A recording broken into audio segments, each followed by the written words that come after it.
Hello, everyone. Hope you're all doing well. Just getting my chair close enough for me to sit in real quick, and then we'll get started.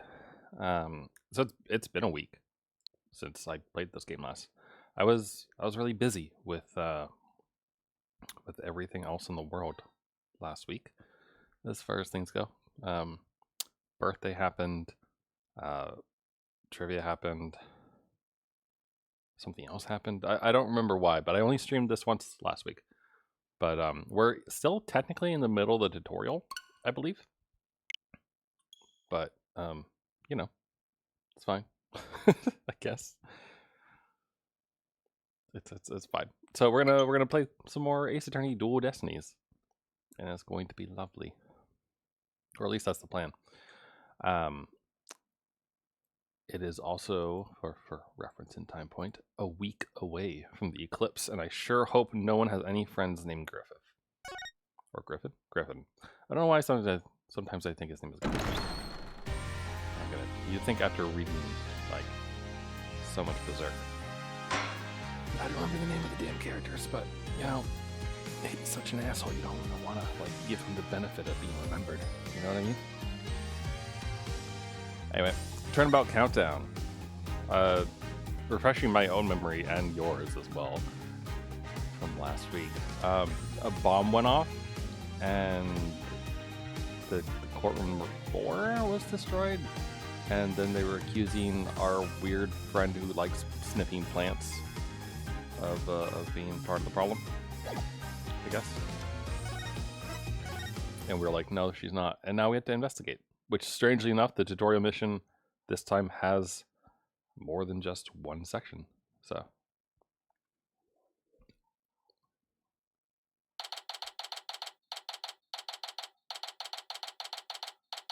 District Court. Alright. This isn't exactly how I envisioned the second day of this trial to start. Well, what? That was really fucking slow. Hold up. Where's the... Is there speed for this thing? Let's wait time.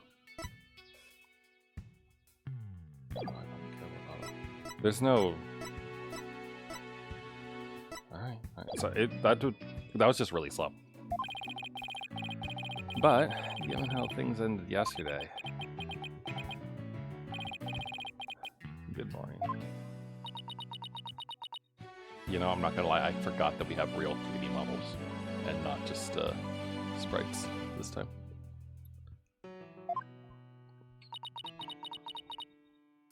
Pine color. The mood sure is tense. Not that that's any surprise.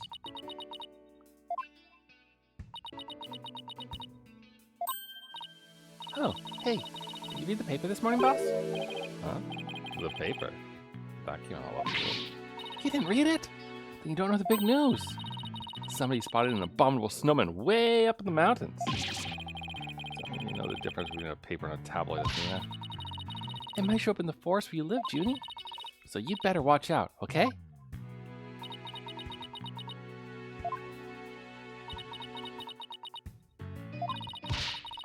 You really should read the story for yourself. I couldn't even begin to do it justice. Justice? Huh? Oh, poor Apollo. And it's all my fault. Thene. Oh, Junie, what was I thinking? I'm so sorry. That's right. We found Apollo, like, knocked out. What we found yesterday was not Apollo's dead body, thank goodness. He'd been assaulted by someone with a blow to his head and was lying unconscious. Nah, he's just sleeping, you can tell. We rushed him to the hospital right away, and it looks like he's gonna pull through. But it was still quite a shock to stumble into a scene like that. Is Miss Woods alright, Athena? Well, I managed to get her to stop crying. Now she's resting on that sofa over there. I guess she really feels responsible for what happened to Apollo. Poor Junie. She believes that the reason Apollo was attacked is because he was helping her look for something in that courtroom. Oh? Guess I can see why she'd think that. By the way, how are you doing? Who, me? Yeah, you. I know you're concerned about Miss Woods, but are you alright? Me? I'm doing just fine, boss. I mean, yeah, it was a huge shock, but I'm alright. People who study analytical psychology are great at times like these. I wanted to say philosophy for a second there. After all, they've learned how to control their own emotions too. I like that she's smiling, but Widget is like sobbing, basically. Like, look at little Widget. Somehow, I don't think it's as easy as she makes it sound. But there's no denying she's a real trooper. Apollo doesn't remember a thing, does he? Yeah, he can't recall anything from the time right before he was assaulted. Nothing about what he was doing in court number 4, or who assaulted him. The doctor said it's probably due to that hit he took to the head. Assaulted in a court of law and losing your memory at that. I know how that feels. But who in the world would do such a thing, huh, Mr. Wright? Just wait till I get my hands on the coward who hurt our Apollo. No. I thought you said you were in control of your emotions. Let's just focus on helping Miss Woods, okay? I admit, I'm just as upset as you. Okay, boss. You're right. Apollo's assailant can wait until after we clear Janie's name. That's the spirit. Now, let's see. I'd better check the court record one more time before the trial starts. Earth to Mr. Wright. I'm ready whenever you are. All right, let's get ready to rumble. You bet. With everything that happened with Apollo, I didn't have time for a proper investigation. Can't let that stop me, though. I have to get this right, for Miss Wood's sake, and Apollo's too. Now, I'm curious if Phoenix is going to be as confident and like all-knowing as he was in the first game of this trilogy during this. Or if he's going to be like Dwarpy. The Dwarpy Ace Attorney from like the first you know. All rise. Court will now reconvene for the trial of Juniper Woods. The prosecution is ready, Your Honor. The defense is also ready, Your Honor. Well then, I believe I instructed the prosecution to further the investigation. Were you able to locate the remote switch in question? I'm afraid the remote switch is still missing, Your Honor. I must say I'm disappointed, Mr. Payne. Not angry, just disappointed.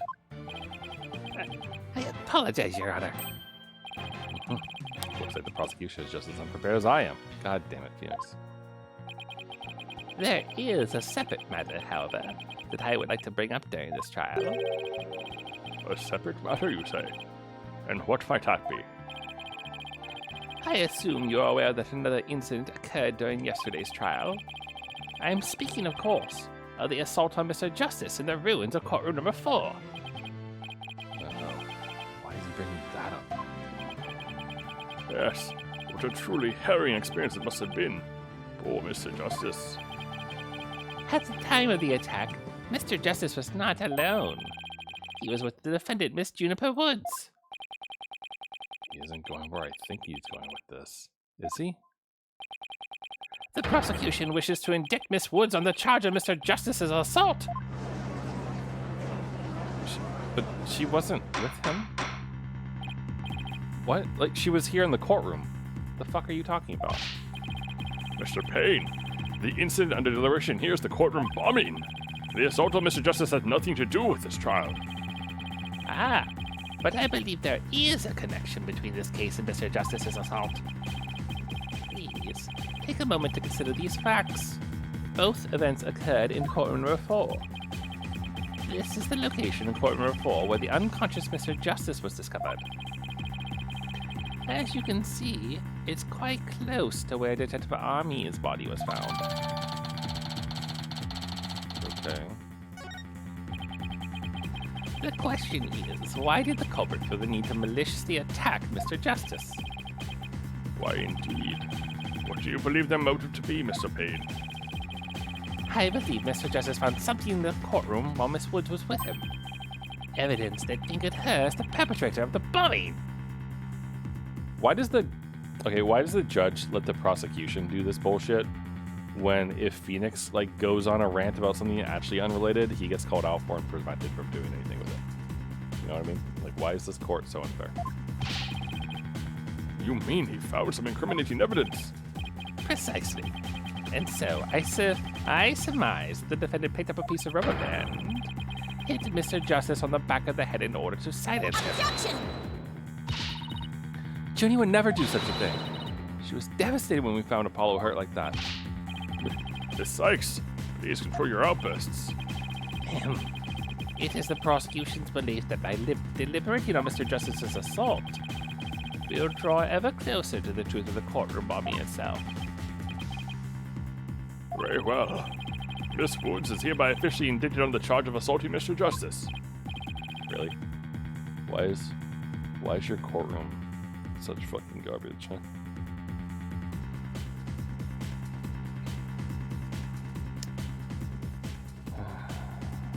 Sorry, one of my friends just sent me a horrible meme.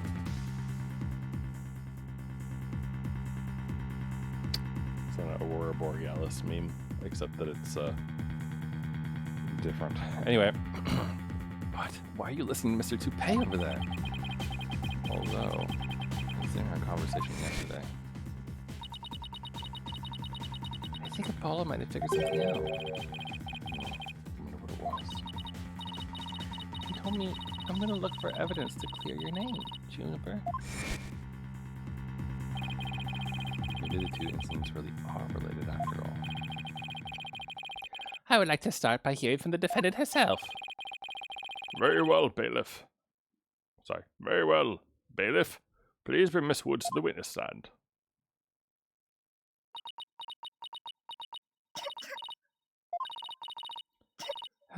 I'm sorry. I can't see to stop. Miss Woods. Is she still really upset about Apollo? Miss Woods, you went to the ruins of courtroom before Mr. Justice, did you not? Yes, I did. Good. If you would, then, please testify about what happened to the court.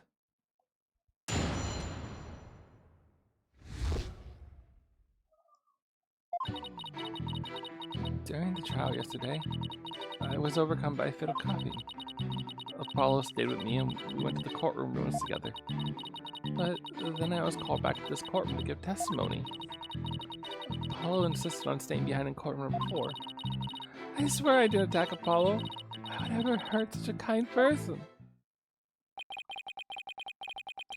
So, Mr. Justice stayed by your side while you were feeling unwell. What an admirable young man. I thought his loud voice was his only astounding feature. He may look a little imp at times, but Apollo can be really nice too. Hope she didn't hurt her wrist backhanding that one out. But one has to wonder, why did Mr. Justice stay behind in the ruins? I think Apollo might have figured something out. Something? What kind of something? Something to do with the courtroom bombing kind of something, I think. Oh-ho! New evidence for the case, was it? That's a very big kind of something indeed. I believe so. He mentioned looking for some evidence when I was called away. Objection! Just as I thought, there is a connection between the two incidents. But the defendant has told a very big lie, Your Honor. What lie is that? When she learned Mr. Justice would be looking for evidence, she attacked him. She attacked him to give herself the chance to destroy that evidence. No, I never. Miss Woods repaid Mr. Justice's kindness with violence. We found the proof of her foul deed there in the courtroom. Wait, what? Since when did he write the name down?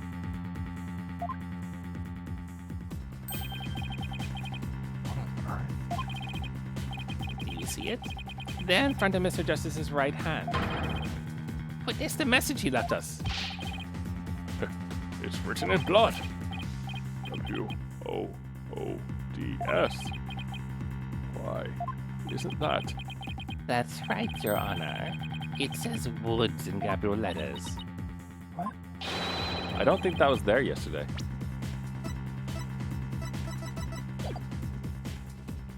I submit that Mr. Justice left us with the name of his attacker before he fainted.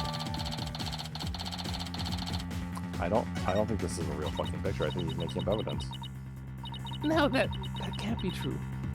Why would Apollo write my name? Mr. Wright, the nerve of him leaving that message. Why would he do this? Hey, don't take it out on me. I don't understand it any more than you do. When we discovered Apollo yesterday. Apollo. What? Okay, so this is zoomed in enough that we can't see it. Yeah.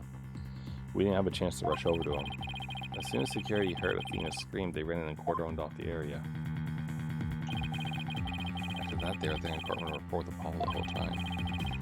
We couldn't investigate anything ourselves and had to leave everything to the police. Still, I never thought they would find some blood writing there. Now then, please begin your cross-examination, Mr. Wright.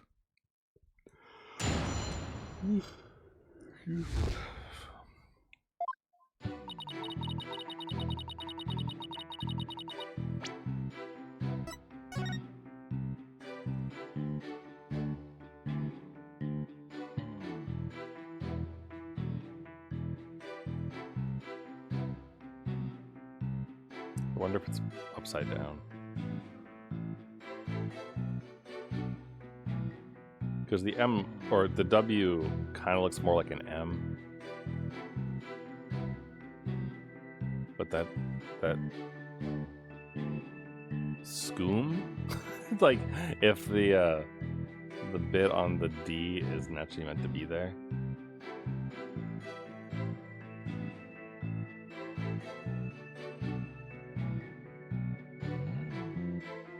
I don't know. It looks way too neat. Especially the W.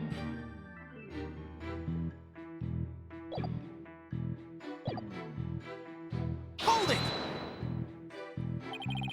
Do you always cough when you get nervous, Miss Woods?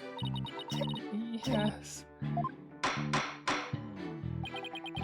Mr. Wright, please do not make Miss Woods nervous by pressing her so ruthlessly. I think I'm barely qualified as a quasi-question. Let's help her relax a little bit with a little small talk before we dive into the cross-examination. You know, ask her about her hobbies and her crushes and stuff. Her crushes? Really? I don't know about this.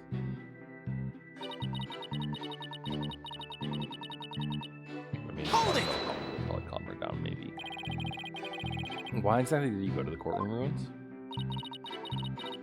We went to look for my medicine to stop my coughing.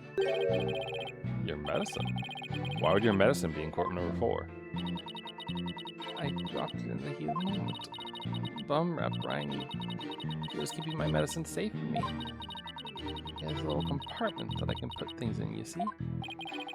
And Phony Fanty has the same type of pocket. That's where the bomb was inserted. I had put my medicine for my coughing fits inside Bum Rap Ranny. When I told Apollo about it, he said he'd help me go look for him. There was so much rubble in there. I was worried, but there was no rubble or anything in front of the witness stand.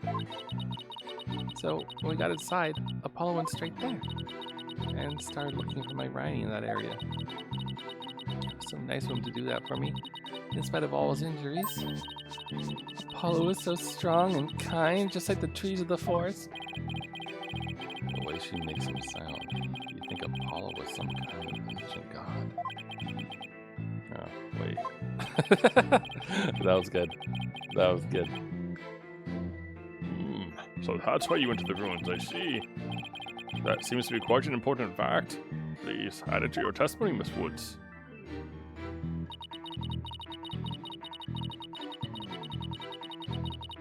Hold it! The area around the witness stand? Are you sure about that? I'm sorry. Did I say something wrong? No, of course not. I was just testing my hearing. Must not upset her. Yes, I'm sure that's where we searched first. But then I was called back to this courtroom. Hold it! That was when you were called to the stand after Mr. Tonade's testimony, right? Yes. The bailiff came to courtroom before and brought me back to this courtroom. And what about Mr. Justice? Did he come with you, or did he stay behind? Apollo insisted on staying behind the courtroom before. I better not ask her about Apollo. I know. I'll use some small talk here to get her relaxed a bit. Do you have any hobbies, Miss Woods? Hobbies? Oh, well, I love growing vegetables in my garden. And I love to knit. I like sewing too. I made this outfit myself. Keep it up, Mr. Right is working. Now ask her if she has a crush on anyone. So, is there anyone in particular you like right now? Objection! Mr. Wright, is that question even remotely related to this case? To this case? Not really. Mr. Wright, you refrain from asking questions unrelated to the case at hand. Sorry, Your Honor. -1 to brownie points. Miss Woods, please continue with your testimony. I believe you are telling the court about your attack on Mr. Justice. Whatever. Hold it! So, you think Mr. Justice is kind? Yes, very kind. He rescued me. He's like the sun, strong and warm. He makes me feel strong too. The only adjectives I associate with the sun are sweltering and oppressive. But then Paul got hurt and it's all my fault. Junie, Paul's gonna be fine. He's just like the sun, right? Well, the sun doesn't just drop out of the sky. You really think he'll be fine? But the sun does go down at night. That means Apollo could. Mr. Payne, I don't think much of men who make young ladies cry. So, Apollo was trying to help Juniper. Who knew that Apollo could be such a sweetheart? Must have been pretty hard on him, too, with all that rubble everywhere. Now that I think about it, there's something odd about what Apollo was able to do. You know, considering what Miss Woods just said just now. Considering what Miss Woods said just now, I think you're right. Which arm of his is fucked up exactly? Is it the right one that's screwed up? That courtroom was in a very unusual state after all. Which leaves the million-dollar question. What would explain this contradiction? The prosecution is a piece of shit. Anyway, let's see what happens when I present what I suspect is our answer.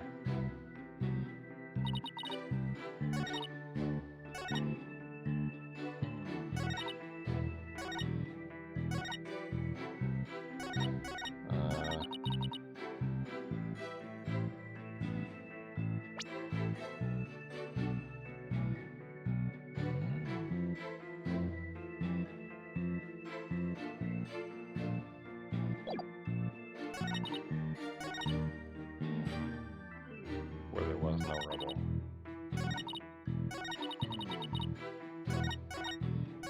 I think it's the rubble part, right?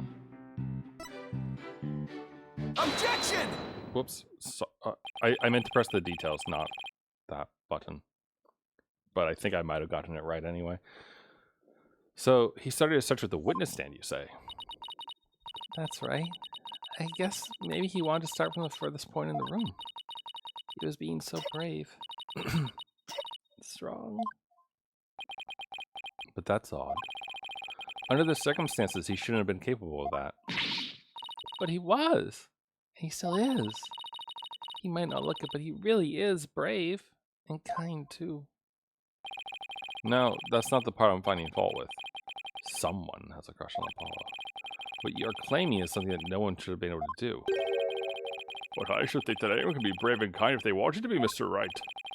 True, anyone can be brave and kind. But if you would please take a look at this diagram.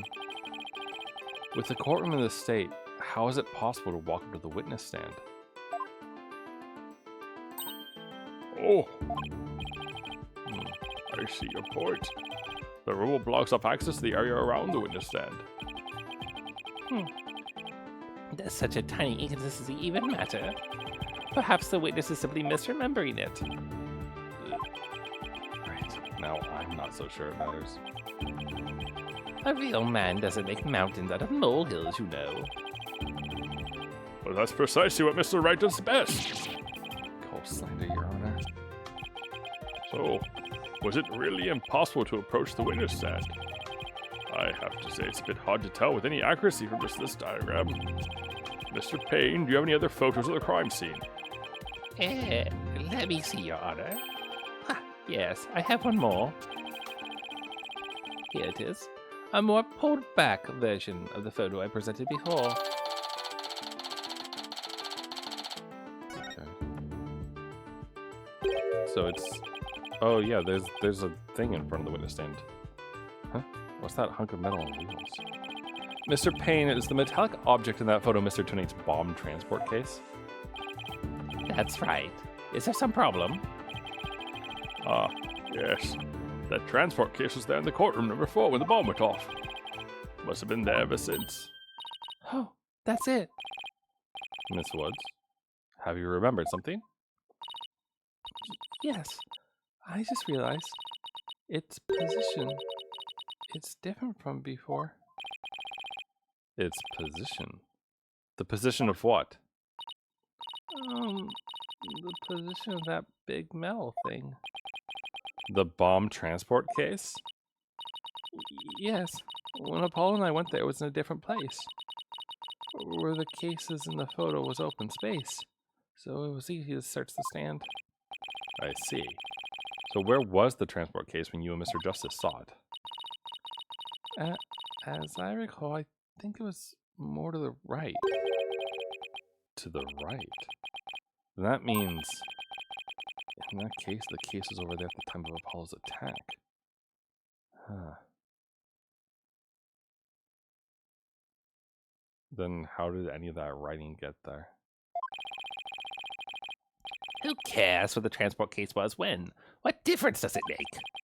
It has nothing at all to do with what we are talking about. Objection!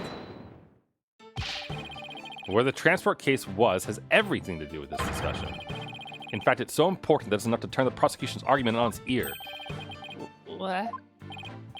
Well, that certainly sounds very relevant indeed. You sound as though you know where the case was at the time of the attack. Yes, Your Honor. This diagram represents the crime scene as shown in the photo. And this is where the transport case was at the time of the attack on Mr. Justice. Yeah, I have no point to it. Alright, I have this. The bomb transport case was here at the time of the Apollo attack. I mean, she said it was more to the right, so... Take that! There. Your Honor, I assert that this is where the transport case was at the time of the assault. But that's... Inconceivable! Miss Woods, was this where the transport case was when you saw it? Yeah. Yes, that's where it was. Thank you, Miss Woods. I am sure the court has noted an interesting fact about this position. The transport case covers up the writing in blood. Exactly. If the transport case was in that position at the time of the assault, then no message could have been written there because the case was in the way. Which leads us to conclude that Mr. Justice couldn't have left that bloody writing. Why should we believe the defendant's claim that the case was in a different position? She's obviously lying. Objection!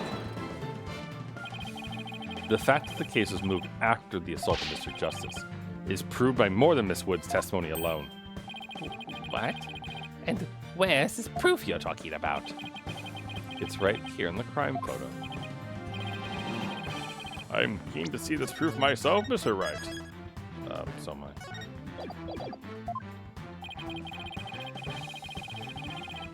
Watching this photo indicates that the transport case was moved after the assault. Oh, I see it. Right here. Right? Yeah. Take that!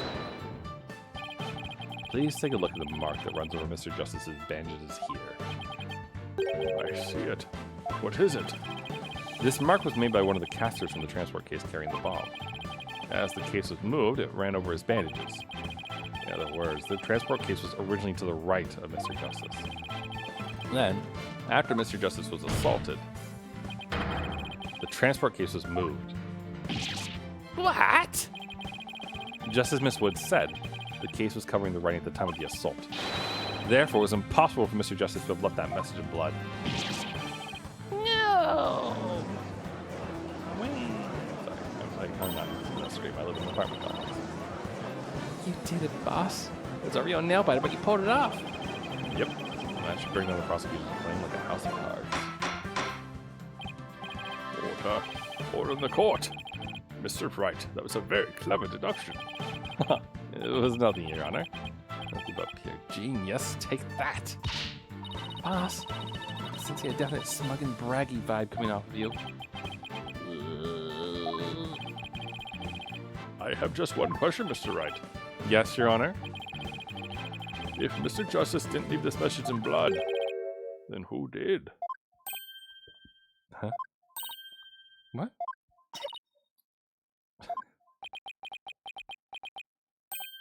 Oh. Well, looks like I should have taken that train of thought through the last station. Well.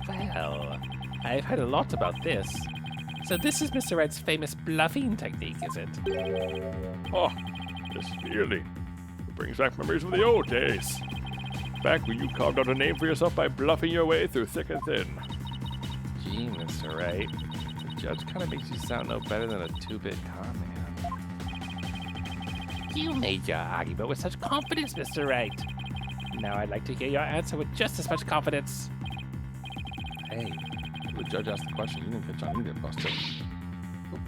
What now, boss? I hope you didn't bluff your way into a corner. Thanks, Phoenix. Think. There must be a way through this.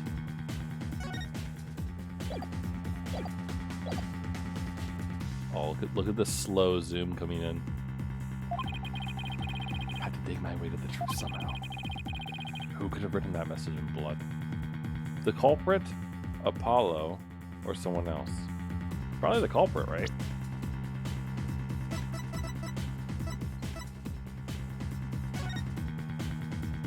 So this is a big, heavy thing. Tone has the key. They moved it afterwards. Woods. It would have been someone who knows that she's being prosecuted for it, so it's probably Tone. The culprit, Apollo, suppose. It's done by the culprit to try to frame her. Right? If Apollo didn't leave that bloody writing, it was Apollo's attacker who wrote it and made it look like Apollo did it. That seems like the most reasonable explanation. Wait a minute. Just realized something, boss. What is it? Look at the amount of blood in the photo. It doesn't look like Apollo bled very much. That was even impossible to write out Woods with just this much. You're right. I think Apollo didn't lose that much blood. That might be a factor in why he survived the assault. And since there was so little blood, that pretty much rules out his attacker, huh? I guess so. If it wasn't his attacker, then who else could it have been? Who could have written that message in blood?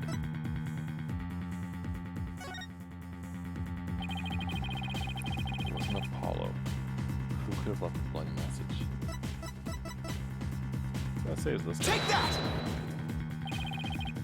This person left the bloody writing. And what do you base this claim on? Do I really need to base my claim on something? It came to me in a dream. Boss, Of course you do. Don't tell me you don't have anything at all to back up your assertion. nothing in particular, really. That won't do, Mr. Wright. But a penalty will make up for your deficiency very nicely.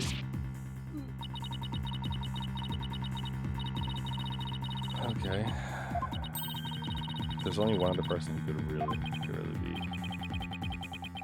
Wasn't there another person who shed blood at the crime scene?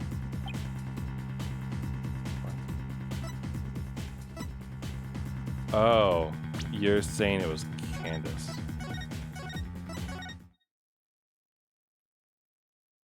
Because she's the other one. Wait, so someone used the blood from that body? From Candace Arm's body?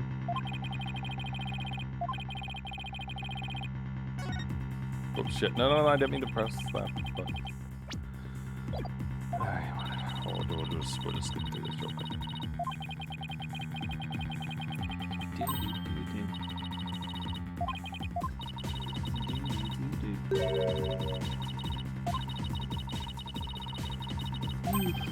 But wait, her body isn't around though, right? Wait, but this doesn't help our case though either. If it was Candace's blood being used to write this, then isn't that someone trying to still indict Woods with it?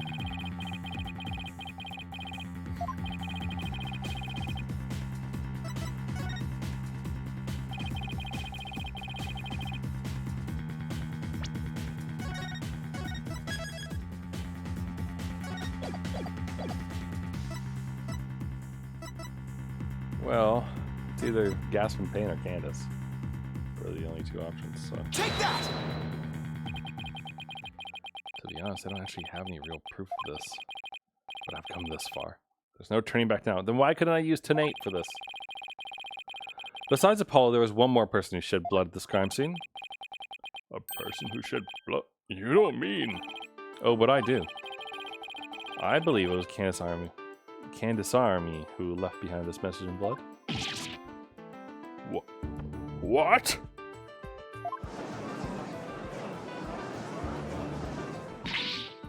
What? Detective Army? Are you sure you know what you're doing here? Not really. Objection! What kind of ridiculous assertion is that? If you had said the attacker left the message to throw people off, it might have made sense. At first glance, that would seem to be the most reasonable explanation. However, Apollo didn't shed enough blood to write such an extensive message. Oh. Ah, I see. Even the photo makes it clear there wasn't enough blood to write all those letters. And Mr. Justice did survive. I suppose he didn't bleed very extensively in that case. But why would Detective Army write the defendant's name? There is no connection between the two whatsoever. Wait, is this like the code to shut it off or something? Somehow?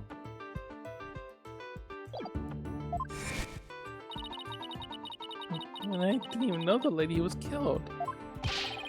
I admit the investigation didn't turn up any connection between the victim and the defendant. They had never even met each other. That's very true. Well then, let's see. Then maybe an intended meaning of the message is not what it appears to be. The intended meaning? Not what it appears to be?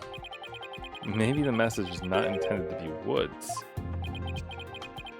Scoom. Coming from you, that's quite the bold statement, Mr. Wright.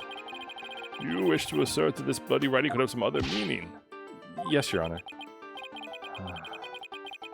For something I pulled out of a wormhole, it could turn out to be true, right? Objection! It clearly says Woods, as anyone can plainly see. What other meaning could it possibly have? But Candace Army was a detective. Me Woods only means something to the police. Like a police scanner code, for example. I didn't think of that. You may have tricked his honor, but you'll never get the best of me. I have a thing for studying on the weekends, as you may have already guessed. And there's no such radio code as Woods in this state, dear Mr. Wright. Is that a fact? Don't look at me. I know as much as you do about police codes. Enough of this. I was quite taken with the defense's new theory. But if they can't substantiate it with anything, I must end things here. No, please wait, Your Honor. Very well.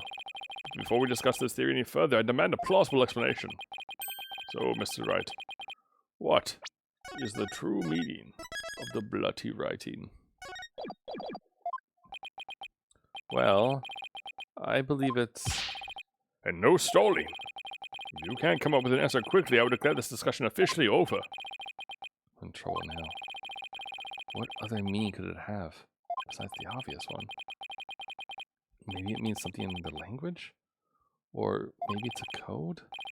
Thanks, Phoenix. You can do this. Which piece of evidence would tell us what the word woods really means?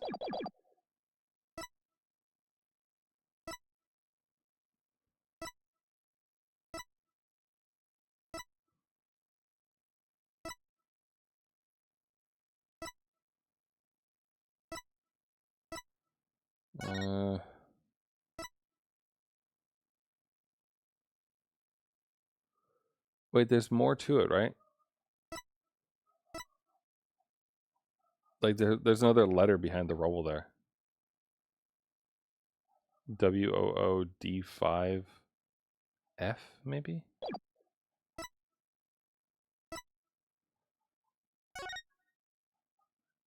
Well, it's not the same serial code as... Yeah, no, it's not the same serial code as that.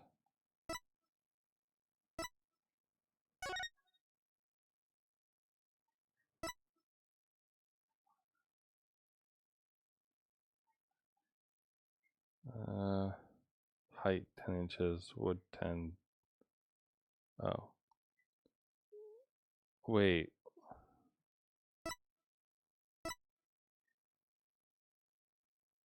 W10.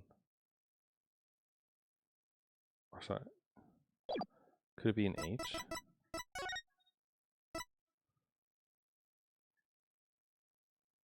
No, that doesn't make sense either.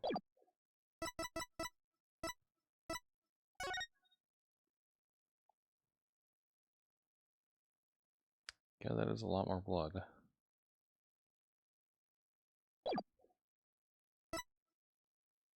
Between 8 and 11.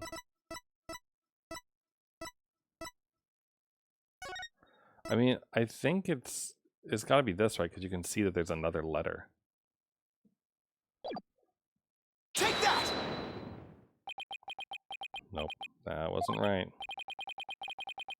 What exactly is your point, Mr. Wright?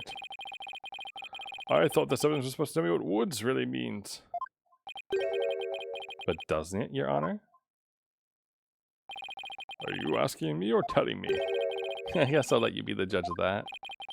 Yes, I'll do the judging around here, and I judge that you deserve a penalty. I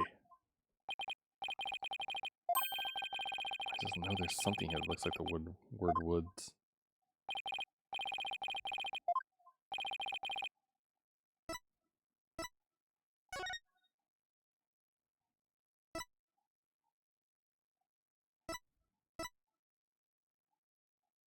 $3,000, HH3000.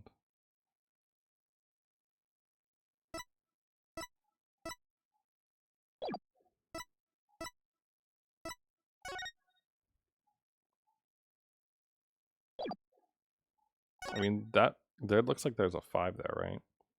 The 5R.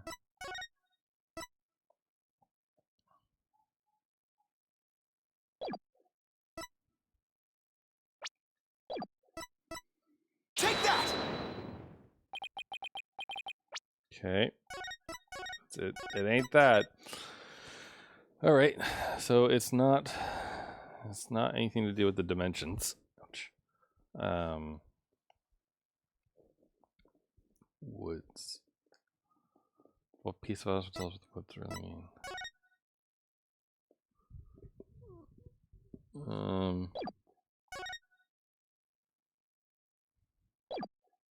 Wood, yes.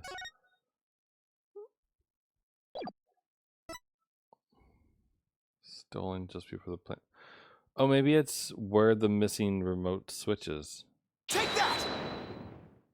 Yeah? No? Yeah? It was thrown into the woods? No? Oh, okay. Sorry. Reloading, I think, is faster than dealing with all the dialogue that comes from failing, so.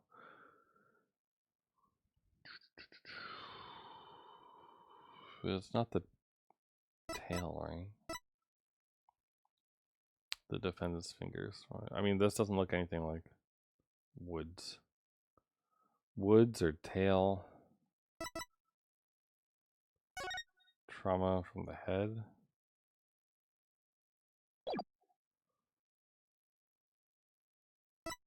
By a flat object.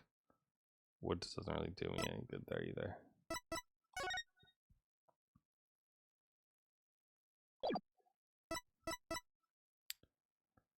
I don't think Take it's that! tail, right? I'm quickly descending into guess and check territory here because I don't think I'm picking up what they're trying to put down. Scoom.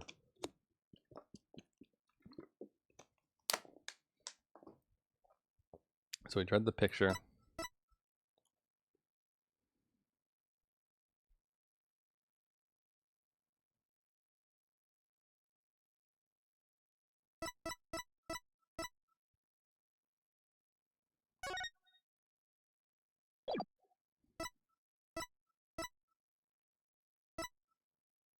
Take that! This? Oh, okay, okay. So is it really like the serial number or something on that? The bomb transport case. I've about had it up to here with your shenanigans, Mr. Wright. Take a look at the numbers on this case, Your Honor. L10015R. Doesn't this string look vaguely familiar? L100. What does that have to do with anything? What could those numbers possibly have to do with the case at hand? Now, please take a look at the bloody writing shown in the crime photo. Oh, I think I see it. Atta girl. That's one on my side. It says woods. Or you could say it's a horse of a different color, Your Honor. The first character isn't a W. It's actually an L and a 1. The next two are zeros. Oh my goodness. The true meaning behind the bloody writing isn't Miss Wood's name. It's the number engraved on this bomb transport case. Dramatic music. Objection! What are you talking about? The next part doesn't make any sense. The next number is a 1, but the bloody writing says G. Objection! But the number on the case and the bloody writing can be made to match it quite easily. This is how the number of the transport case can be made to match the bloody writing.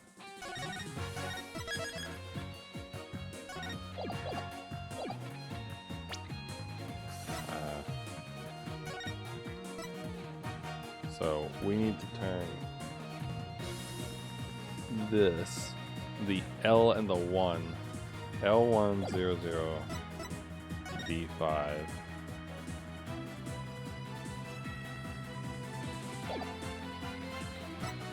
We're going to say erase 1. Erase 1 line.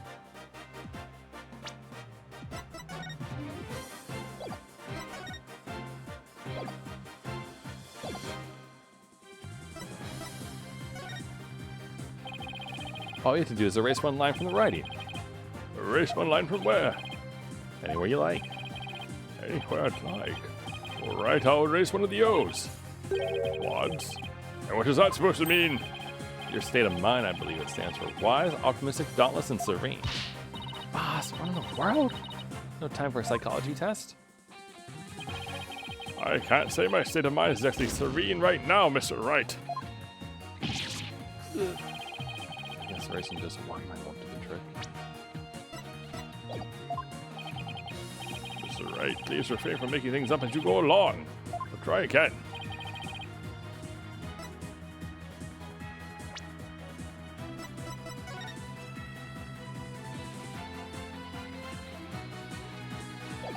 Well, it's not reading it backwards.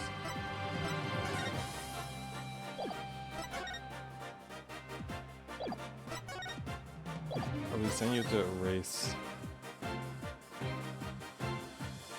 Oh, I see. I see what they mean about 2 lines. They're saying the D is. Wait, no, what?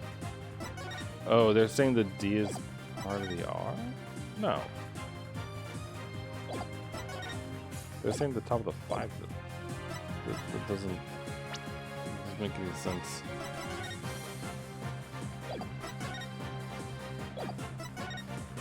nor does reading it upside down, honestly. It's just missing the R. So I guess by 2 lines they mean like erase the other the bit.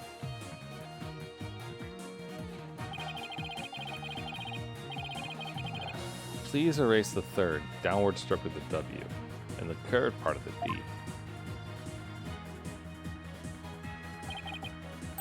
Well, look at that. Oh, Louise. No, Your Honor, it isn't meant to be read as a word. It's the number L10015, which, if you take away the final R, is the exact same number that's on the bomb transfer case. Erase 2 lines and they match up, you say? Well, I can change anything to anything else simply by erasing 2 lines. What if we erase 2 lines from your name?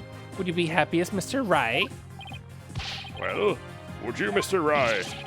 The only right spelling is right. Okay, doing pretty well here. I think I've drawn the right conclusion. Detective Army's real message source is the bomb transport case number. Your Honor, the 2 lines were added by the real culprit to intentionally mislead people. What?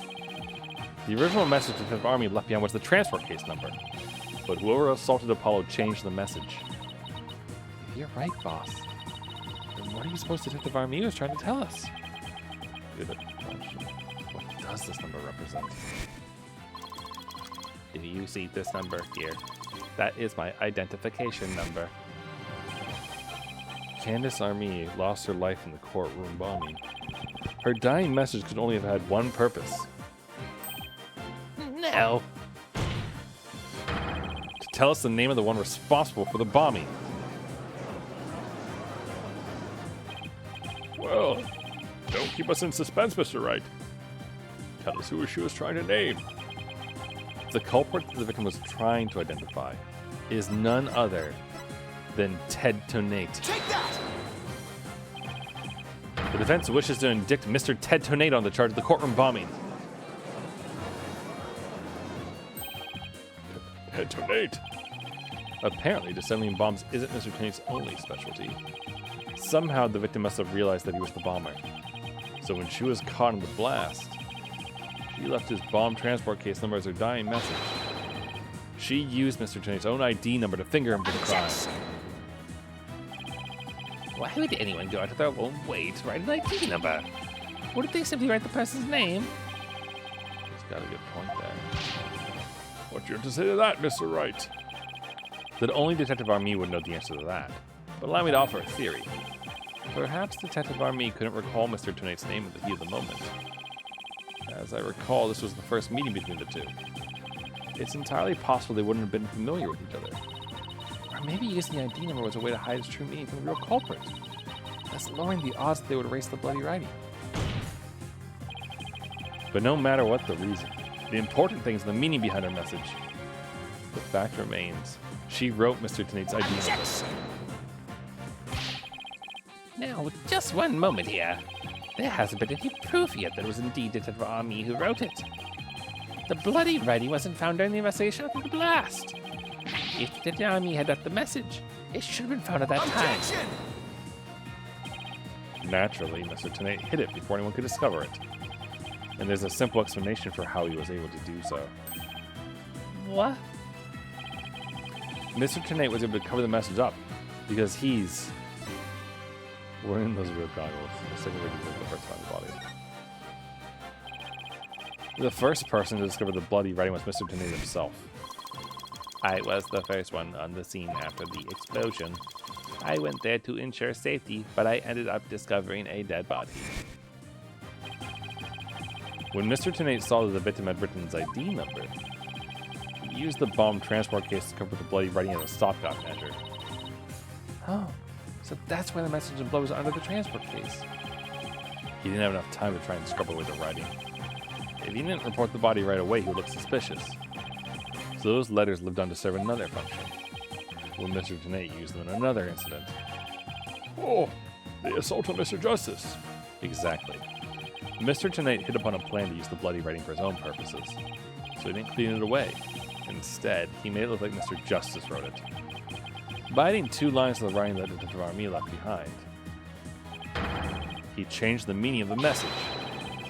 He made it look like Mr. Justice was accusing Miss Woods of the attack. So that means... The only person who could have altered the bloody writing was the courtroom bomber, who was the same person that assaulted Mr. Justice. And that person is Ted to Nate. Glow!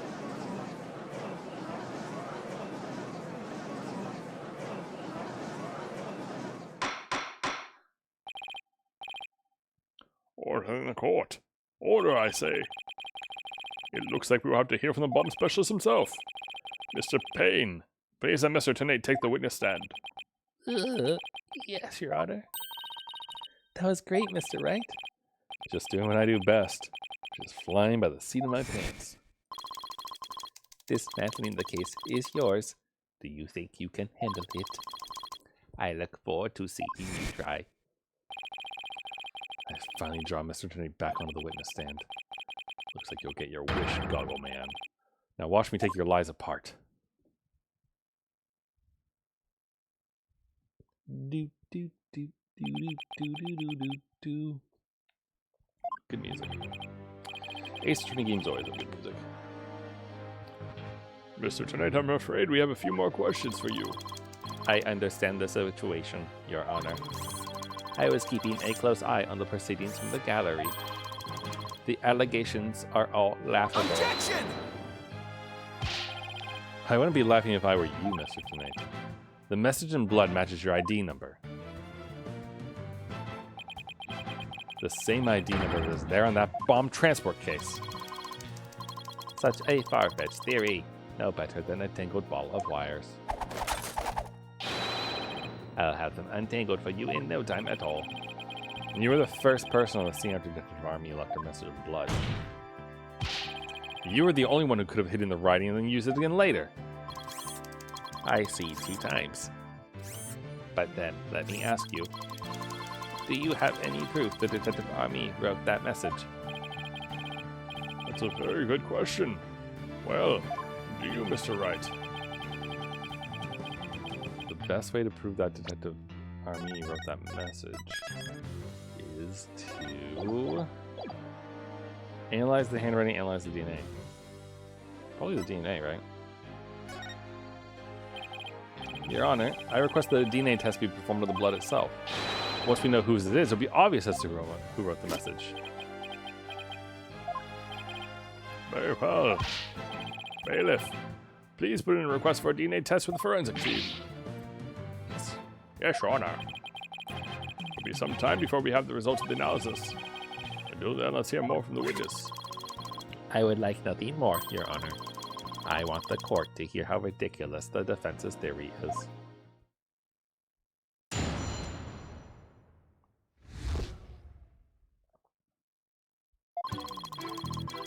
I admit I was the first one on the scene after the explosion, but there was no bloody writing there at the time. Anyway, there is no way Detective Army could have written it. She struck her head on the rubble and died near the courtroom entrance. She was too far away from where the body was found. Was she dragged there?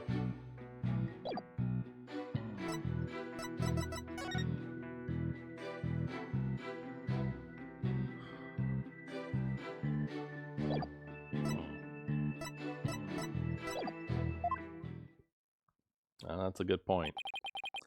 So you're saying that the victim's body was nowhere near where the writing was? Precisely. It is as plain as day that she could not have written it. It's true that the body was discovered near the entrance to the courtroom.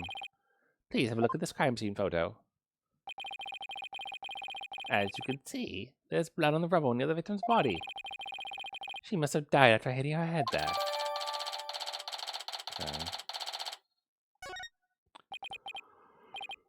Okay. I see. All right then, Mr. Wright. You may cross-examine the witness. Do you have what it takes to take my infallible testimony apart? He just wants to be confident.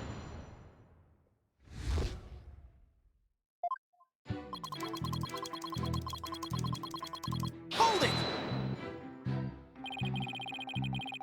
Why were you the first person on the scene? to secure the area. It is regulation for a bomb disposal specialist to enter first. In other words, you had the opportunity to alter the bloody writing then, didn't you? Well, Objection! Mr. Wright, please don't interrupt. Mr. Dene is about to give testimony that will show just how wrong your reasoning is. Alright, this makes me interesting too. When I went in and saw the aftermath, well, it was quite the disaster. Hold it! You were able to tell this even with those goggles on? With these goggles on, there is no way I could have missed something like that. I can see quite well with them, in fact. I can see every hair on your spiky head.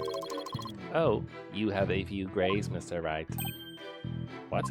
Oh, Mr. Wright, you're always working so hard keeping our office together. Wait a minute. I don't have any gray hairs. Just kidding. Objection! I object to the witness's attempt to prematurely give me gray hair.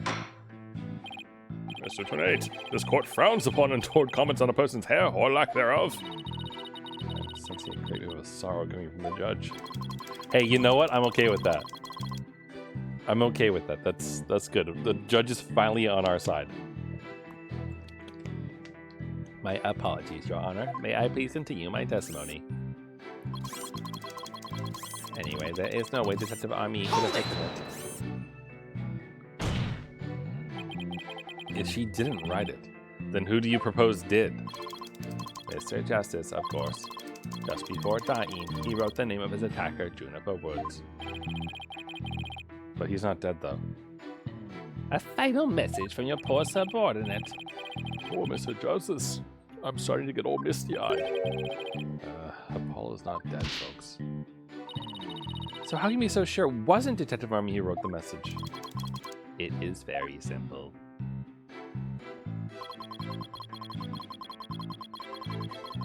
She had struck her head on rubble and died near the courtroom. Hold it! Do you imagine she was thrown back by the force of the blast? A bomb can inflict damage not only from the explosion itself, but also substantial secondary damage from the blast wind. Detective Amy unfortunately hit her head on some rubble. It's stated in her autopsy report as well. Cause of death, trauma to back of head.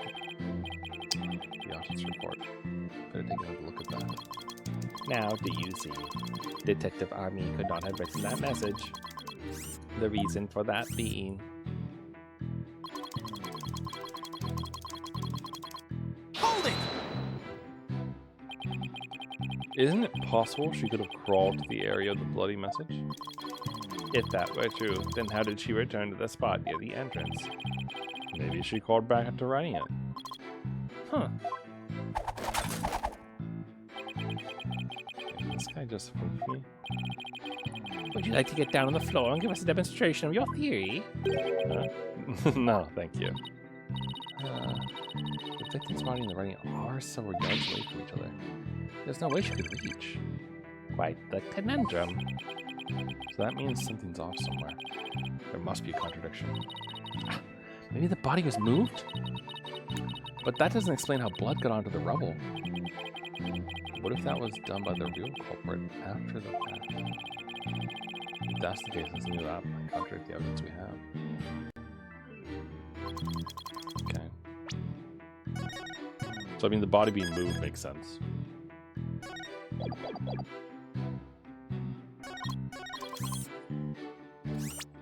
It's got to be on this probably, right?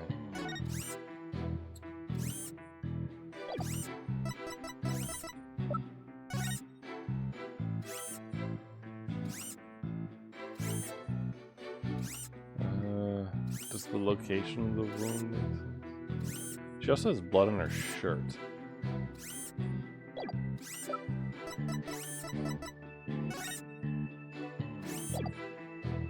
So how did she get blood on her shirt?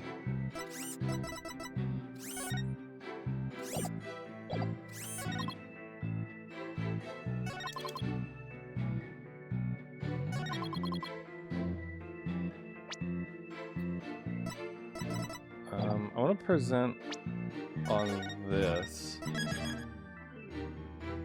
And then I'm gonna hope that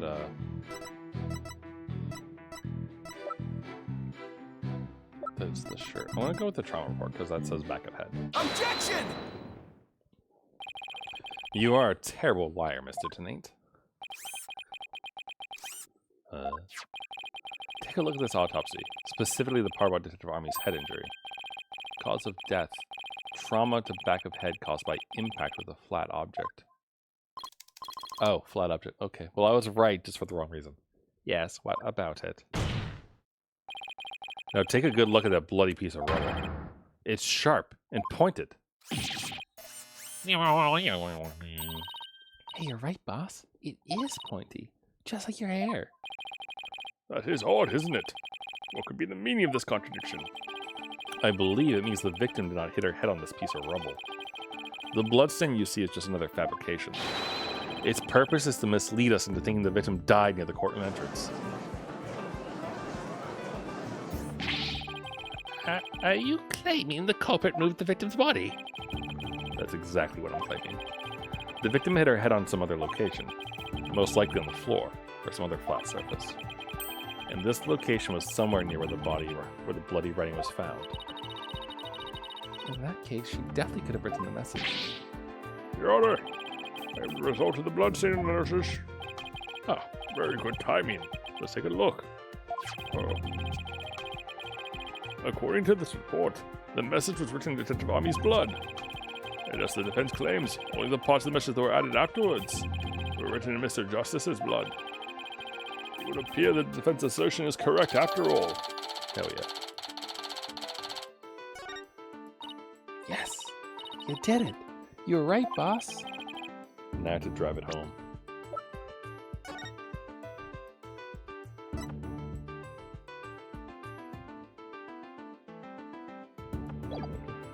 Oh look, he's 23. That's good enough. I can take a good look at the bloody writing analysis.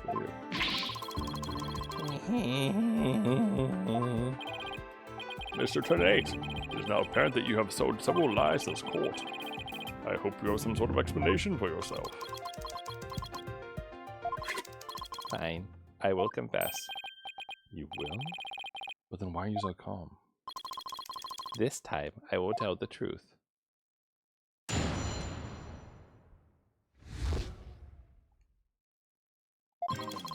It is true that Detective Army wrote my ID number. She very plainly wrote L115R. I was shocked, but I did not detonate the bomb. Detective Army must have mistaken me for the real bomber. Not wanting to be accused, I moved the body and covered the writing. My bad. Yeah, my bad doesn't really work in a courtroom. I see. So it is your assertion that you merely moved the body, is that it? That is correct. I did not kill Detective Army. Oh, well, if that's all you did, then... Wait a minute. That in and of itself is a criminal act. Glad to see you finally crossed that finish line, Your Honor. Very well, then. Your cross-examination, please, Mr. Wright. Okay. I'll try.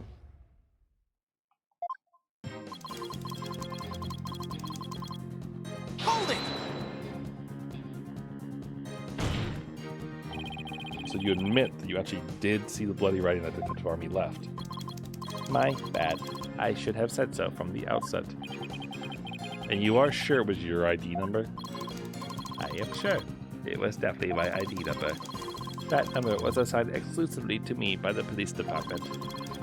The number is assigned to my goggles as well. So those funky things are private police. Although these are special goggles customized by me personally. Speaking of personalized, these sunglasses of mine were custom made as well. They were specially created to be particularly dark and shiny. Speaking of special, my gavel is made of rich mahogany. It was custom made as well. It was specially created to make a particularly loud and resounding sound. Mahogany. I always think about Dragon Ball Z Abridged when it comes to mahogany because of the jokes and everything about it. Speaking of Purple Eyes What the Fuck released episode 17 of Code Meant Abridged for Lelouch of the Rebellion, which was quite a lovely thing to get on an April Fool's Day. Glorious. If you never watched Code Ment, by the way, would recommend. It's some good classic internet right there. I think like 2010-ish or so. It's the origin of the I meant soup line that people use. Anyway.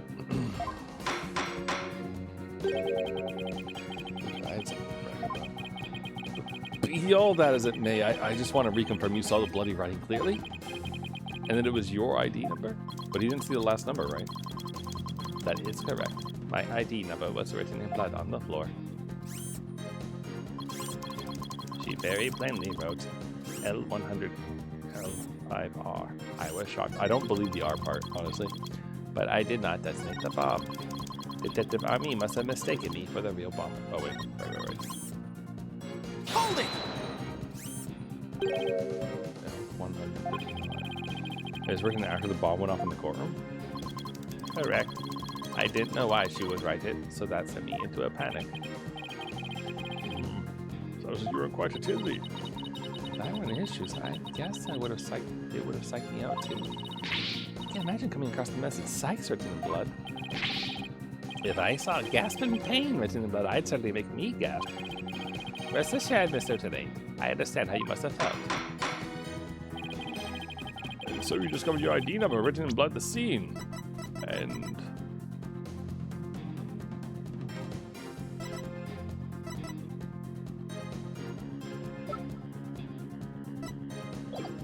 But it's missing the R though. That is right. I saw it with my own eyes. It very clearly said L101 Don't know why. It doesn't really help us if it doesn't say it, but still.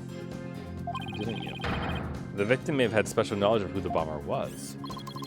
I have no idea what thoughts Detective Army may have had inside her head. It is not like I ever dismantled her mind check. Mr. Wright, if you have suspicions about the witness, let's see your proof. Evidence is everything in a court of law. Even school children know that. How many years have you been a defense attorney now? Give me some slack, will you? Don't feel bad, boss. You just got your attorney's badge back after all. In that sense, you're still more of a beginner than I am. I suppose I should be thankful you're not a licensed psychologist. I mean, if she was, she wouldn't say such hurtful things. Mr. Tornade, please continue your testimony. With pleasure. My ID number was left at the scene, but...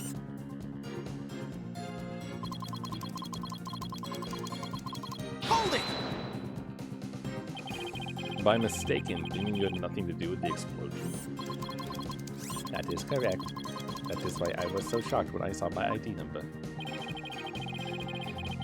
The victim may have suspected Mr. Tenate, for no reason other than that fact. As the bomb specialist, he was in charge of the bomb. In other words, a false accusation. It's vocational discrimination, I say.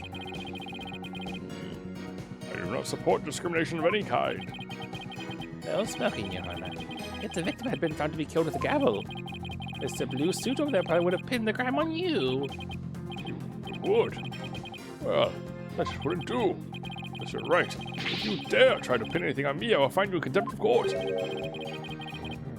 to harm a strand of your beard on it. Well said, Mr. Payne, because I am so closely associated with bombs. I was afraid I would be prosecuted if anyone saw the bloody writing.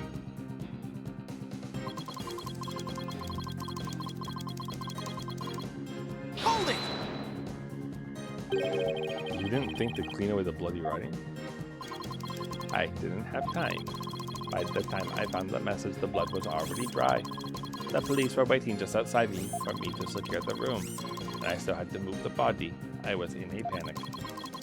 With no time to spare, I temporarily covered the writing with my case. Didn't you think the police would find it during their investigation? Regulation stipulates only specialists may touch transport cases because of the danger, you see. I thought I would clean up the writing once they were finished. My bad. My bad. Do you really think that would just magically smooth everything over? This guy is something else. I don't believe the Barney's dime message was just some mistake. You won't wiggle out of this that easily. What did Mr. Tonight see when he first discovered the bloody money? There has to be a contradiction hitting his testimony somewhere. Yeah, he didn't see his actual ID number.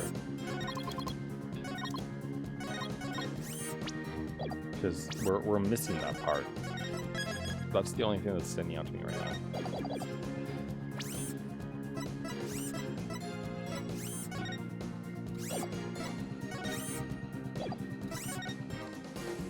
Right? There's a 5 but no R. Like there's a crack, right? But that doesn't even make sense. Like where's the rest of it? No. Objection! I just want to make doubly sure. That L115R is really what you saw written in blood. Yes, it very clearly said L10015R. But that's odd, because that's not what I said. Objection!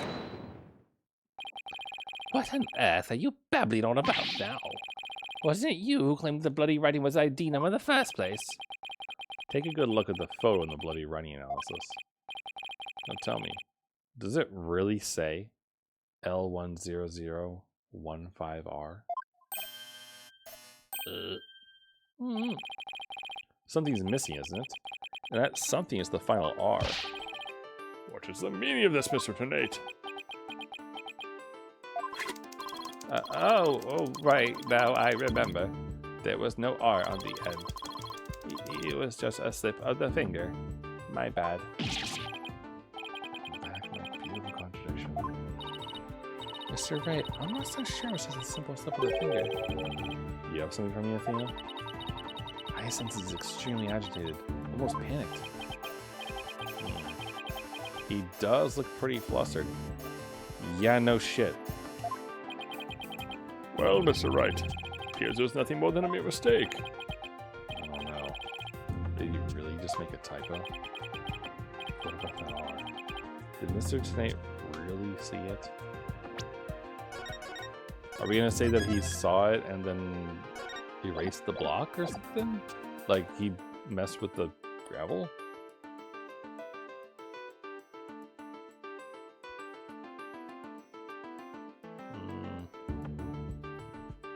He thought he saw an R, he actually saw it. I mean, he probably saw it, right? But then where does that lead us?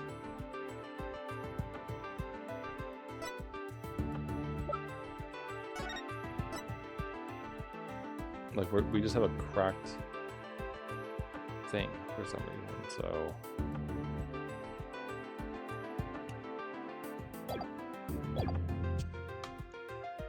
He must have seen it, right?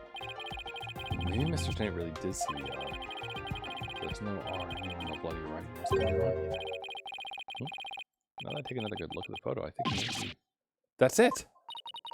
What is it now, Mr. Wright? Are you trying to imitate Apollo and his cords of steel? Got it. So that's what happened. A slip of the finger. Is that really all it was? Because I don't think so. I propose that Mr. Tonight really did see the letter R. But the photo clearly shows that there is no R.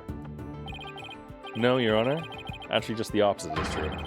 The photo shows that Mr. Tonight actually could have seen the R. If you're going to make that claim, then you better be able to point out what you mean.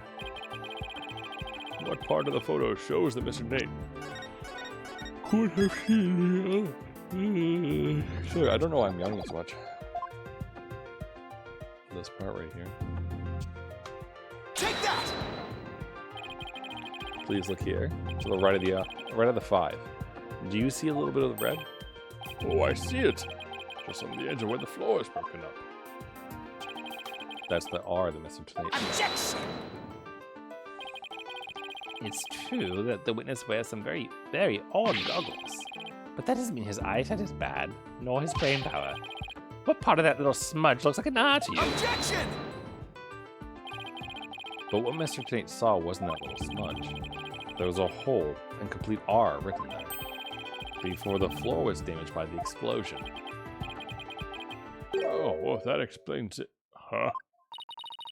Care to explain what you mean? Because you just proposed that everything happened in the exact opposite order.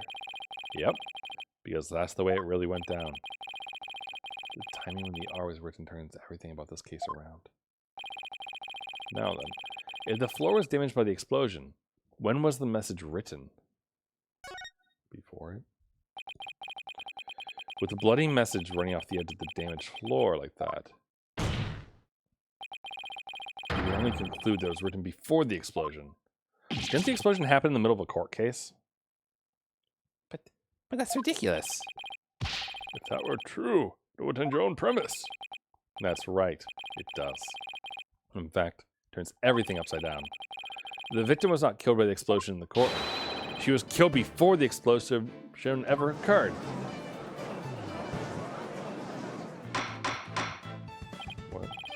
What? Order in the court. What kind of preposterous claim is that?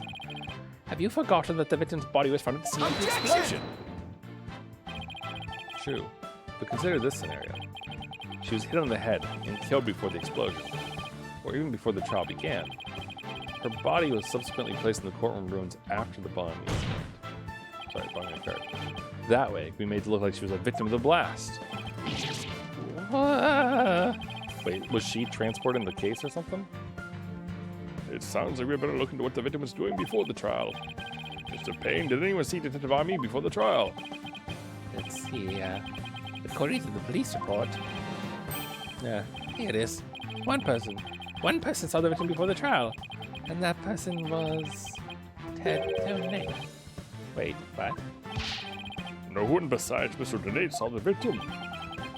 That appears to be the case, Your Honor. I now ask the court to recall something, specifically Mr. Donate's words from yesterday. It was when Detective Army and I were transporting the bomb. Oh my. Mr. Donate, just before the trial, you were with the victim. The two of you were together to scene the crime, courtroom number 4.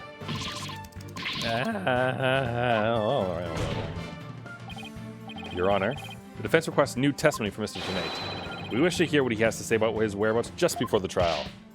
Mr. Donate, your testimony, please. My testimony? There is no need for...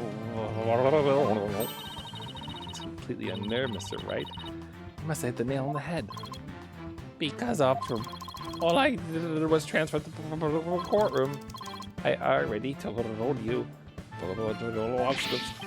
Blast this thing. I was only in the courtroom with the victim because of our work. I swear I was only transporting the bomb there. You and the victim were alone together at the scene of the crime. Hell yeah, look at that beautiful, beautiful finger wagging. Does his idle pose move his finger again or no? No. In other words, you certainly had the opportunity to commit murder, did you not? You always leave yourself so open to attacks, Mr. Wright. What now, Mr. Payne? Yes, Mr. Donate may have had the opportunity to kill Detective Army, but an important piece of your assertion is missing. What important piece? The murder weapon. What do you claim was used to kill the victim? Probably the bomb itself, because it was flat. Mr. Payne has a point. Even if Mr. Donate had the chance, without a weapon, we can't accuse him of the crime. Well, Mr. Donate... That's why the bomb's cracked. Oh, yes, that's right. I didn't have any sort of thing that could be used as a murder weapon on me. I couldn't possibly have killed Detective Army. Did he really have nothing he could use as a murder weapon? What is it, Athena? Just looking at the victim's autopsy report, hoping there's something in here that can point us in the right direction. Well, it does say that she died from trauma to the back of the head with a flat object. Yeah, you think that specific kind of injury, all you need is a flat surface, right? A heavy blunt object with a flat surface could definitely be a murder weapon. Well, Mr. Wright, you indicate for the court what was used to kill Detective Army. And I believe I can. Believe being the key word here. You can? Then please do so now. What did Mr. Donate have that could have been used as a murder weapon? That. Or this. Could be either, really. They're both flat. But I'd be more inclined to say this was the problem, because, you know, it has a crack in it. Take that! Mr. Tanay, you say you didn't have anything that could be used as a weapon. But in fact, you had the perfect thing. What the devil are you talking about? You had this. That's the bomb. And you were trying to prove that the victim wasn't killed by the bomb blast. The bomb blast, no. But I believe Candace Armin was killed with his bomb. Because this is the blunt object that delivered the fatal blow to her head. Ugh. Please recall the description of the victim Armin's head wound. Trauma to back of head caused by impact with a flat object. We assume this injury was sustained when her head hit the floor. But a blow from any flat side of this bomb would produce the exact same wound pattern.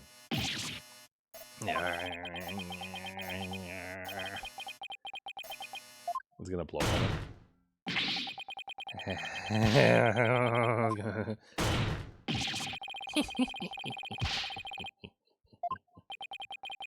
What's with him? Then show me some proof. Where's the evidence that I hit the victim with the bomb? He's right. I don't have anything decisive. You find any of the victim's blood on the bomb? That'd be decisive proof. But too bad, the bomb is blown to bits. It's long gone. Boom. Game over. Yeah. Mr. Wright, is there really nothing on the bomb in the photo? The fucking crack. I don't see any blood or anything. Hey, the timer display is a little broken here. Maybe it broke when it made contact with Detective Army's head. That's definitely a distinct possibility. But unless we find a fragment with the victim's blood on it, it's not going to count. I guess you're right. By setting up the bomb to make manage to obliterate all traces of the murder. What do I do now? I like this. I'm going to change gears and look at things in a different way. Instead of looking for things he wasn't able to hide, I should be looking for a way to expose the things he did hide. Ted Tomate murdered Detective Army before the trial started. Then he placed her body in the courtroom after the bomb went off. Which means that there was something he needed to keep hidden in the theft. I think it's just the thing. Time to present the photo that shows exactly what Mr. Tomate had to hide. The body? I assume he transported it in the bomb case, right?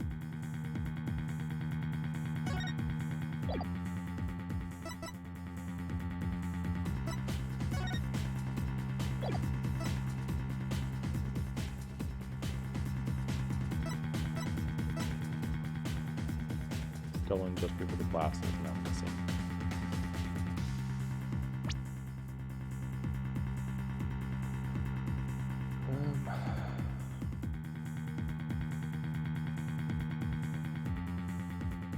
I think he did hide. I mean, this is missing, right? Take that! Your Honor, please take a look at this, my evidence that's wrong. The fact that Mr. Knight hid this makes it very decisive evidence in my case. Okay, so it's not that. I'm gonna guess then it's the transport case, because it's gotta be like, it's the body itself that he hid, right? I don't know. Since it said missing remote, I don't know. I don't have a picture of her body though, do I? Oh no, I did. Take that! It's her body, right? Your Honor, there's something we've all been overlooking. If the murder took place before the trial, then Mr. Tenate would have had to hide the body somewhere during the trial. Hey, you're right. We can figure out where the hiding place was. Exactly. We might be able to find some evidence we can pin him down with. So where could Mr. Tenate have hidden the body during the trial? Take that! Wait, a box big enough for a body? A box that was in the courtroom the whole time. A box nobody would touch if they thought there was a bomb in it. Mr. Tenate? What is it? Do you finally have some decisive evidence to show me? No. You're the one who's going to show it to me. Come again. You heard me. Now show me what's inside that bomb transport case. What? Why? No, there's no need. Oh, no. Just before the trial, you killed the victim with a blunt object. And then you placed her body in the ruins of the courtroom after the bomb went off. Clearly, you were trying to make it look like she died in an explosion. But where was the body hidden during the trial? Oh, I hadn't thought of that. The answer is right here. Inside a box made of thick alloy plating that can withstand any impact. No, that's completely false. If it's false, you should have no objections to showing us your transport case. So, let's open it up and take a look inside, shall we?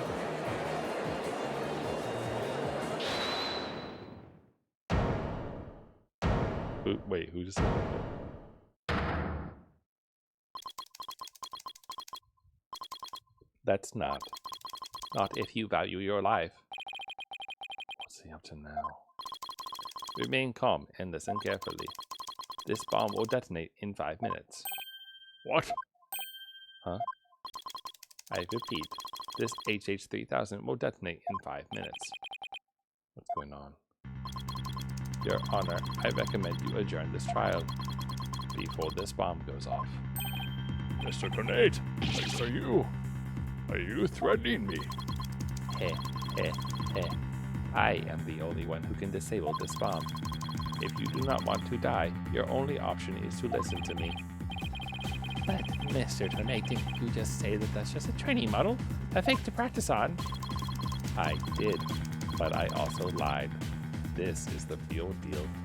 This is the HH-3000. But the HH-3000 we used to blow up courtroom number 4, wasn't it? How do you know it was the real HH-3000 that blew up courtroom number 4? Huh. The bomb that blew up the courtroom was a different one. One that I made. What? Then, are we to take this as a confession on your part? Take it any way you would like. Just before the trial, I took the HH-3000 out of the stuffed animal and put my own bomb into it. That was the bomb that exploded and destroyed courtroom number 4. Mr. Tornade, please be reasonable. You really expect us to believe a crazy story like that? The HH-3000. It is so unique. I had never seen anything like it. It is so unique that I could not replicate the detonation mechanism. So I just had to have it. Besides, did anyone look inside the stuffed animal during the trial?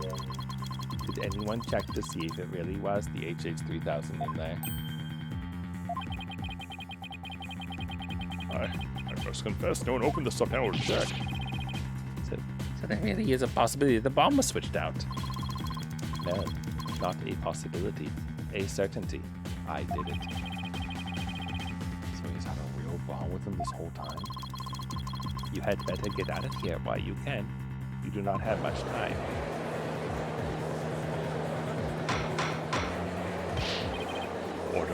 Order in the court. I'm out of here. It's gonna blow. Rune! Just put it in the case. You four are still here. Well, aren't you brave? Just wouldn't do for the judge presiding over this court to run. That horrible explosion the other day. The judge looks like he's about to book it for the nearest exit any second.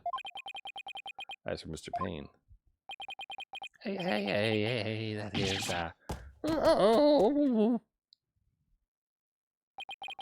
And he's off. That's right. What do we do? Pretty pathetic to run now, wouldn't it? But the bomb really might go off. Only 3 more minutes, folks. Wait, but it's not the bomb, though. It doesn't have the crack in it. Is that bomb really the HH-3000? What should I do? Run like a yellow belly. That's so good. Stand my ground. It's not the real one. Now. Well, it's been fun, but I will be going now. With my dear HH-3000, naturally. Oh, and by the way, I would advise against having me follow. Even with no remote switch, this bomb could still be triggered manually. If I think I'm being followed, I will detonate it on the spot. Farewell. Wait, what? Did I just lose? Hold it! Okay. You're not going anywhere, Ted Donate. Oh. Your Honor, there's no reason to be afraid. That bomb is a fake. Are you sure, Mr. Wright? More of your famous bluffing, even at the risk of your own life. Mr. Wright, and you're bluffing now, not at a time like this. Lives on the line here. I'm not bluffing, and I have proof. You do? Yes, of course, Your Honor. It's right here in the photo of the bomb, clear as day. Proof that Mr. Tenate's bomb is not the real HH-3000. Really? Out with it then immediately. Where's the proof that what Mr. Tenate is holding is not the real one? Take that! The display for the timer on the bomb of the photo is broken. Most likely it broke when Mr. Tenate used the bomb to attack the Detective Army. But the display on the bomb in front of us is not broken. Oh, you're right. Therefore, this is not the real HH-3000. Mr. Tenate was clearly lying when he said he switched up the bomb in the stuck animal. The real HH-3000 blew up in courtroom number 4. This bomb is nothing more than a fake. A model used for training purposes. Fear not, Your Honor. I will examine the inside of the bomb transport case myself. Yes, please do that, Mr. Wright. No. Stop!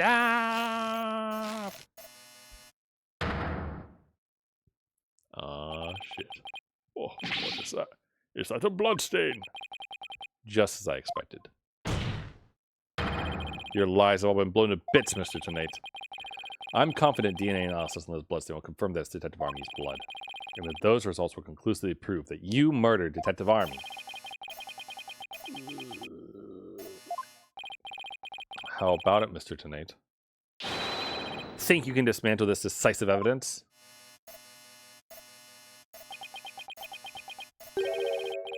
Dismantle it? You're too late. You missed your chance to run, so now you're out of time. This HH-3000 is about to explode. Don't try to threaten us, Mr. Tenate. I've already proved that your bomb is a fake. It's real. This bomb is the real thing, I tell you. It's real.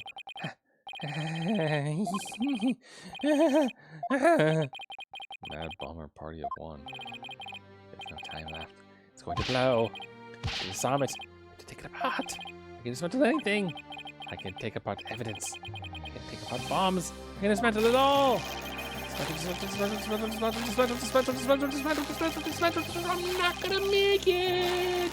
There's one thing left to do.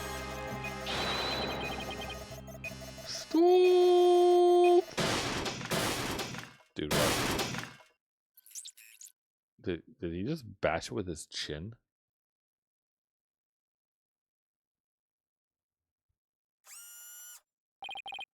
Made it. What?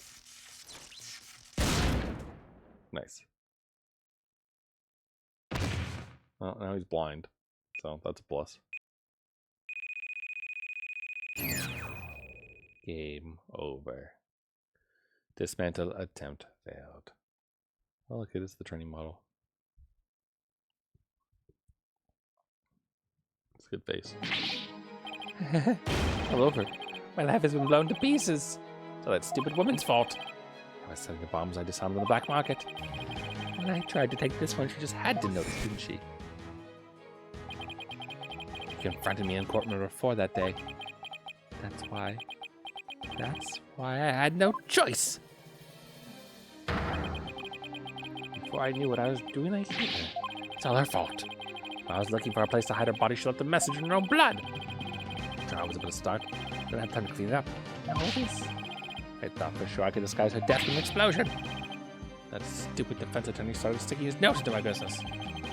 My testimony yesterday went to court number 4 and I got that kid all up in my bomb transport case. That's when I snuck up behind him and BAM!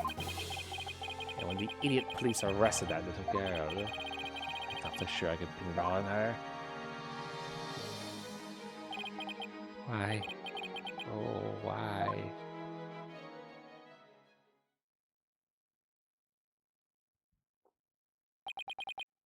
Tenate, you are hereby under arrest on suspicion of the courtroom bombing and the assault on Mr. Justice. Suspicion. He just fucking confessed it, dude. Your innocence or guilt will be determined at a later trial. Now then, I see that members of the public have returned to the gallery. One person, however, seems to still be running far, far away. Be that as it may, I will now announce Miss Juniper Wood's verdict. Yay, confetti. Oh, they're not gonna animate like the audience clapping anymore. I like that there's just no one there. It's so good. Court is adjourned.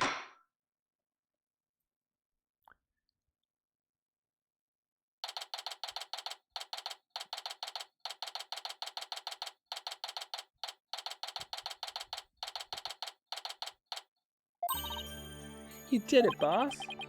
Yeah, I guess we managed to pull it off somehow. So many mysteries cleared up all at once. It was amazing. Just sort of worked out that way, didn't it? That's not the kind of thing that usually just works out.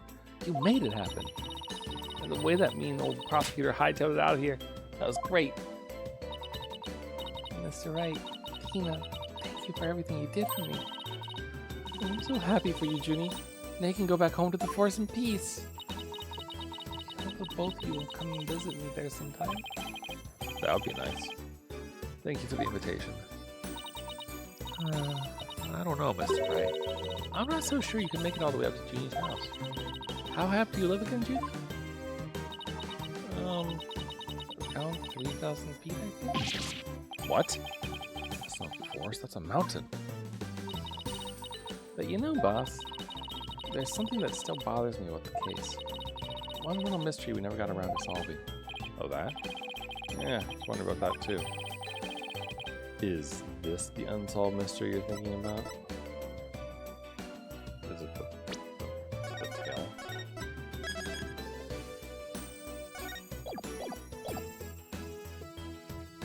Take that! Oh, wait, no, the missing remote. Right? Huh? That wasn't the thing I was thinking of. That reminded me of my day job. I was wondering about the missing remote switch. Oh, I'm just gonna reload. It's fine. No one saw me screw that up.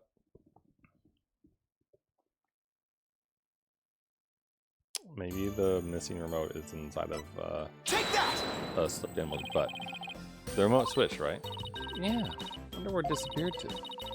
Maybe Mr. Jake just got rid of it somewhere. Yeah, it's a pretty big thing to leave unsolved, though. Well, let's leave it to the police to find. For now, we should be celebrating our not guilty verdict. I guess you're right. Hey, I know. Junie, shall we go report the good news? You know. To that certain someone?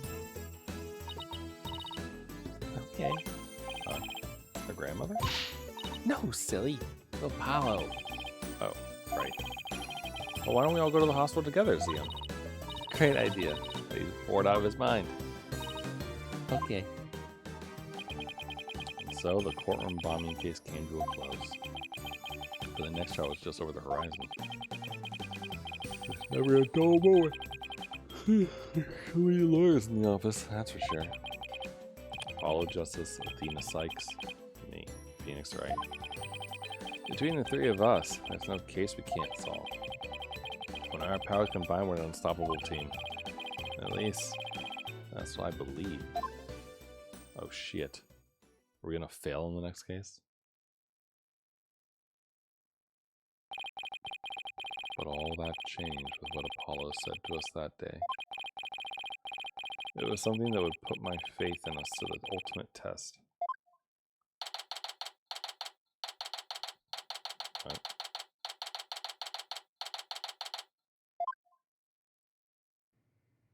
Ooh, it's animated. Is he leaving the business or something? Sorry, but I'll be taking a leave of absence. Wait, what do you mean by a leave? Can you at least give me a reason why?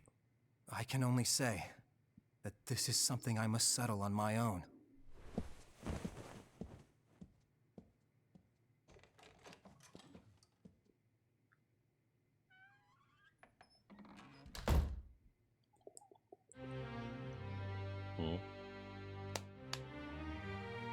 You gonna go find your mom? Oh, why, Apollo?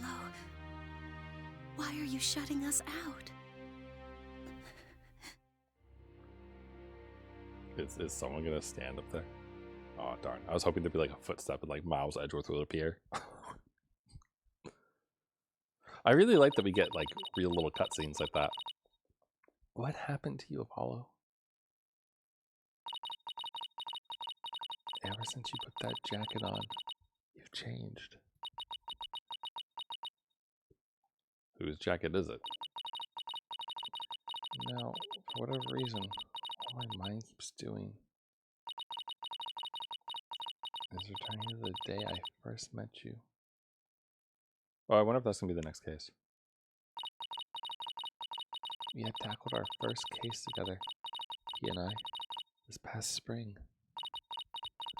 And as we did, I came to know who he is and how he thinks.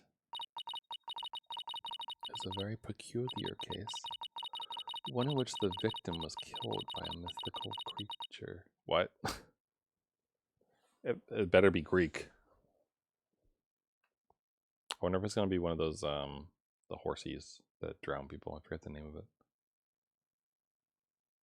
Oh, and save your current focus. Yeah.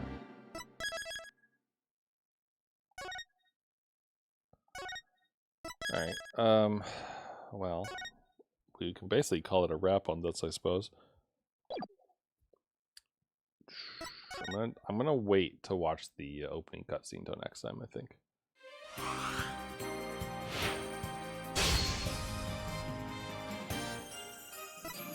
Oh right, we're gonna hold on. Let's see. Oh, I kind of like that he has, you know, the pocket thing and everything. We'll put him into this silly little sweater. We'll put him into his street clothes for fun. Sure, do that. That way they're all casual.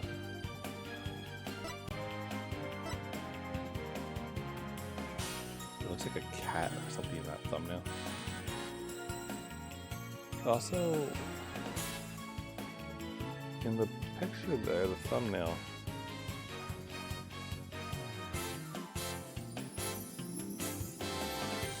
what is that? They're wearing a kimono, it looks like. Or they've got a plate and like a little head thingy. Maybe they're a waitress? I don't know. I am really curious though about this this jacket that he's wearing.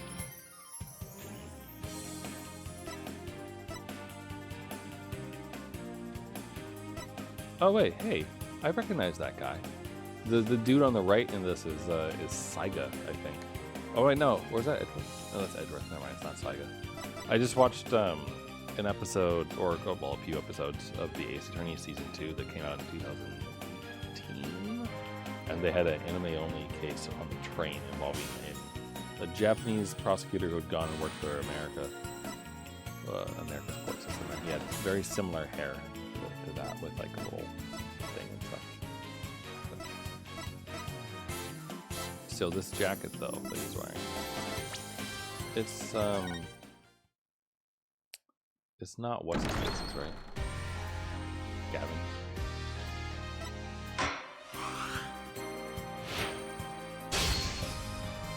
Wait, how point? Oh. I just want to see.